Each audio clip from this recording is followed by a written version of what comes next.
정말 10년만 살면 출소할 수 있을 거라고 말했나? 어제 수원지법 형사 14부에서 열린 김래아 씨 재판에서 검사가 김 씨에게 던진 질문입니다. 구치소에 있던 김 씨가 부모와의 면담에서 10년만 살다 나오면 된다, 나오면 행복하게 살자고 말한 사실이 녹취를 통해 확인되자 검사가 물어본 겁니다. 김 씨는 여자친구를 흉기로 살해하고 그의 어머니까지 중상을 입힌 혐의로 기소된 중범죄자이기 때문입니다.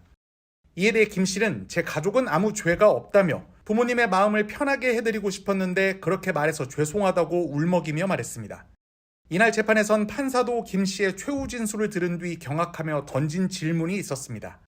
김 씨가 남은 인생은 피해자와 모친께 매 순간 죄송해하고 기도하며 살아가겠다. 가족과 땡땡에게도 미안하다고 말했는데 판사가 땡땡이 누구냐고 묻자 강아지라는 답이 돌아온 겁니다.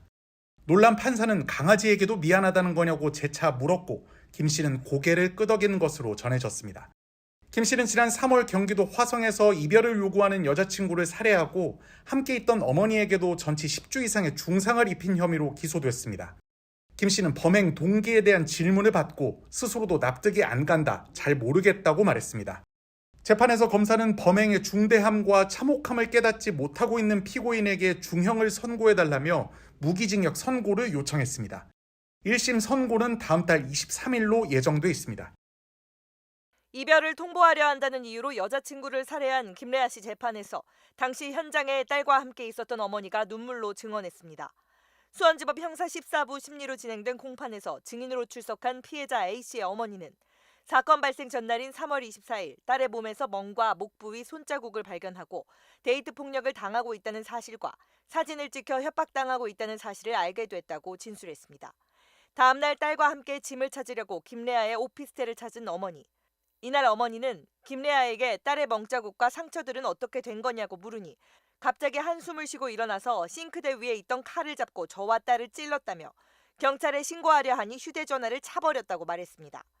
이어 저는 제 딸이라도 살리려 김래아를 잡았는데 김래아가 저의 등과 어깨를 찔렀고 저는 정신을 잃게 됐다며 이후 눈을 떠보니 도망간 딸을 김래아가 쫓아간 뒤여서 112에 신고했다고 덧붙였습니다. 어머니는 제 딸이 밖으로 나가려고 하자 김래아가 딸의 머리를 붙잡고 내 것이 아니면 죽어야 한다고 말했다면서 한동안 몸을 떨며 눈물을 멈추지 못했습니다.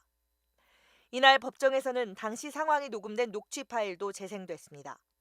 김래아는 첫 재판 때와 마찬가지로 마스크를 착용하고 앞머리를 얼굴 위로 길게 늘어뜨려 얼굴을 가린 것으로 알려졌습니다. 재판 내내 고개를 푹 숙이고 있던 그는 녹취 파일이 재생되자 눈물을 보인 것으로 전해졌습니다. 김래아는 심신미약을 주장하고 있으며 재판부는 정신 감정을 위해 다음 재판 기일을 추후 지정하기로 했습니다.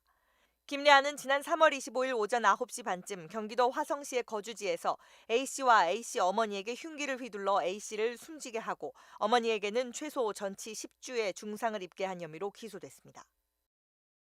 앞머리를 양쪽으로 내리고 수염을 다소 기른 김래아의 모습입니다.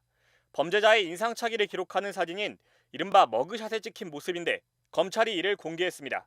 중대 범죄자의 머그샷을 공개할 수 있도록 관련법이 시행된 후 첫 공개 사례입니다. 수원지법 사행행위 강력범죄 전담부는 지난 15일 살인 및 살인미수 혐의로 26살 남성 김래아를 구속 기소했다면서 그의 머그샷도 공개한다고 밝혔습니다. 김 씨는 지난달 25일 경기도 화성시에 있는 자신의 집에 찾아온 여자친구와 여자친구 어머니에게 흉기를 휘둘러 여자친구를 살해하고 여자친구의 어머니는 크게 다치게 한 혐의를 받고 있습니다. 검찰은 김 씨가 평소에도 여자친구와 이별하게 되면 여자친구를 죽이고 자신도 죽겠다는 말을 하는 등 폭력적인 성향을 보여왔고 이후 피해자 모녀가 함께 찾아와 이별을 통보하려 하자 범행을 저지르게 된 것이라고 설명했습니다. 구속 기소에 앞서 수원지검 신상정보공개심의위원회는 지난 5일 범행의 잔인성과 중대성, 인적 물적 증거의 충분한 확보, 교제폭력 범죄 예방 효과 등을 고려해 김 씨의 신상정보를 공개하기로 결정했습니다. 이에 맞서 김 씨는 지난 9일 법원에 신상정보 공개 결정에 대한 취소 소송을 제기했으나 법원은 18일 이를 기각했습니다. 검찰이 피의자의 신상정보를 공개한 건 지난 1월 중대범죄 신상공개법이 시행된 이후 처음입니다. 오늘 오전 공개된 김래아의 얼굴과 이름, 나이는 수원지검 홈페이지 고시 공고란에 다음 달 21일까지 30일 동안 게시될 예정입니다. 오피스텔 앞으로 구급차와 경찰차가 잇따라 도착합니다. 얼마 뒤 구급대원들이 침대에 사람을 싣고 와 구급차에 태웁니다. 20대 여성과 50대인 어머니가 흉기에 찔렸다는 신고를 받고 출동한 겁니다. 가해자는 20대 여성의 남자친구였습니다. 20대인 남성은 자신의 집을 찾은 이들 모녀와 말다툼을 벌이다 집안에 있던 흉기를 모녀에게 잇따라 휘두른 것으로 조사됐습니다. 저 세게 쿵쿵 치니까 여기 이걸로 봤는데 그 벽에 이렇게 피가 묻어있어. 그분 자연이니까 쓰러지더라고요. 20대 여성은 가슴 등을 크게 다쳐 의식이 없는 상태로 병원에 이송됐다 결국 숨졌습니다.